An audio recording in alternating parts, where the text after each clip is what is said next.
যে jet fighter fly করবে তার জন্য প্লেন, কমার্শিয়াল প্লেন আকাশে ডিলে করছে যে এই প্লেনটা উড়বে, তারপরে তুমি নামবা। যারা বোধ করছে যে আরেকজনকে খাদে ফেলে আমার লাভ হবে, 2 টাকার ভোট আদায় হবে। জি জি, রাশিদ ভাই, এই যেটি বললো যে পুরোপুরি বন্ধ হচ্ছে, এটা কি মানে বাস্তবতা কি বলে সম্ভব? বাস্তবতা খুবই সম্ভব। মানে আমি বললাম এভিয়েশন বা বিমান বাহিনী বা যারা এগুলোর দায়িত্বে আছে তারা সেটি করবে কিনা, এটা তো নতুন না। প্রশ্নটা এখানেই আসলে এখন এই যে ঘটনাটা ঘটলো, আপনার অভিজ্ঞতা কি বলে করবে কিনা? এখন করবে কিনা সেটা তো আসলে তারা বলতে পারবে, কি মনে হয়? বাট আমরা দায়ী করতে পারি কাকে? যে আপনার বেসামরিক এয়ারলাইন্স যে চলাচলের regulatory authority, civil aviation authority of Bangladesh, তারা কি কোনো কিছু বলেছে? এখন পর্যন্ত আমরা তাদের মুখ থেকে কোনো কিছু শুনে নেই। যাত্রীদের আরো বেশি হলে জনগণও কিন্তু তাদের দিকে আঙ্গুলে তুলছে না। হ্যাঁ, এটিও কিন্তু খেয়াল করেছেন। যাত্রীদের নিরাপত্তা সুরক্ষা দেওয়ার দায়িত্ব কিন্তু তাদের।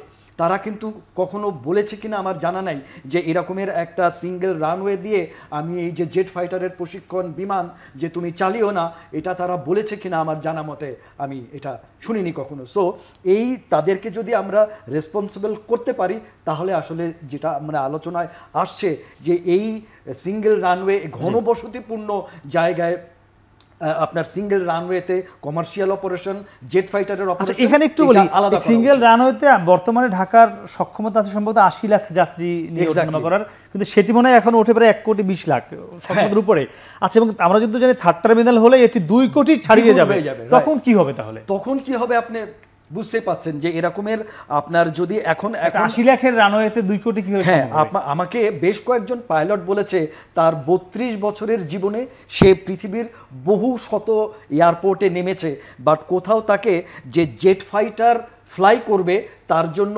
প্লেন, কমার্শিয়াল প্লেন আকাশে ডিলে করছে যে এই প্লেনটা উড়বে, তারপরে তুমি নামবা। সো এইটা উনি বা এইখানে আমাকে যত পাইলটের সাথে কথা হয়েছে, কেউ তাদের জীবনে কখনো শুনে নাই। থার্ড টার্মিনাল হলে কি হবে? চালু হলে থার্ড টার্মিনাল হবে আপনার হরিবল অবস্থা হয়ে যাবে, যে এরকমের ঘন্টার পর ঘন্টা হয়তো ওয়েট করতে হবে, প্লেন এটা উড়বে নামবে। জি জি, একদম। ফুদ ভাই, আপনাকে দিয়ে শেষ করবো, একদম শেষ প্রশ্ন। আমরা যে বিষয়টি ছিলাম যে অনেক বারবার হচ্ছে, আপনি বলছিলেন যে আবার হয়তো মিলে যায়, একসঙ্গে বসছেন আপনারা, সবই ঠিক আছে, কিন্তু এরপরও যে পতিত ফ্যাসিবাদ আপনি বলছেন তারা তো এখনো অ্যাক্টিভ রয়েছে, তারা তো নিশ্চয়ই সব বাংলাদেশ ছেড়ে চলে যায়নি। আজকেও নিশ্চয়ই আমরা দেখেছি ঢাকার পরিস্থিতি। তো এই যে আপনাদের অনৈক্য, এটি নিয়ে একটি সামগ্রিক 16 কোটি মানুষ সংখ্যায় পড়ে যাচ্ছে কিনা? আমি ব্যক্তিগতভাবে শঙ্কিত না, কারণ বাংলাদেশের মানুষের স্টেমিনা লেভেল ভেরি হাই। তারা এই পচা রাজনীতি দেখে অভ্যস্ত।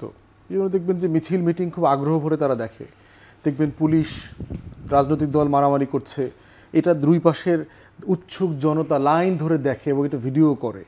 তো এই জন্য হচ্ছে আমি পার্সোনালি শঙ্কিত না। আমাদেরকে কি ইউনাইটেড করে? আমাদেরকে রাজনৈতিক দলগুলোকে এখন ঐক্যবদ্ধ করে হইল শেখ হাসিনা, আওয়ামী লীগ। আচ্ছা, এখনই প্রধান উপদেষ্টা আজকে যে বৈঠক করলেন, সেখানে তিনি বলেছেন যে মাইলস্টোনের ঘটনার মধ্য দিয়ে ফ্যাসিবাদ আবার ফিরে আসার চেষ্টা করছে, সবাইকে সজাগ থাকতে বলেছেন তিনি একটু আগে কথা বলেছেন গণমাধ্যমের বরাত দিয়ে। এখানে কি আপনি মনে হয় রাজনৈতিক দলগুলো একসঙ্গে হয়ে সজাগ থাকবে ঐক্যবদ্ধ থেকে? না থাকলে সবাই একসাথে খাদে পড়বে, এটা তাদের নিজ দায়িত্বের ব্যাপার।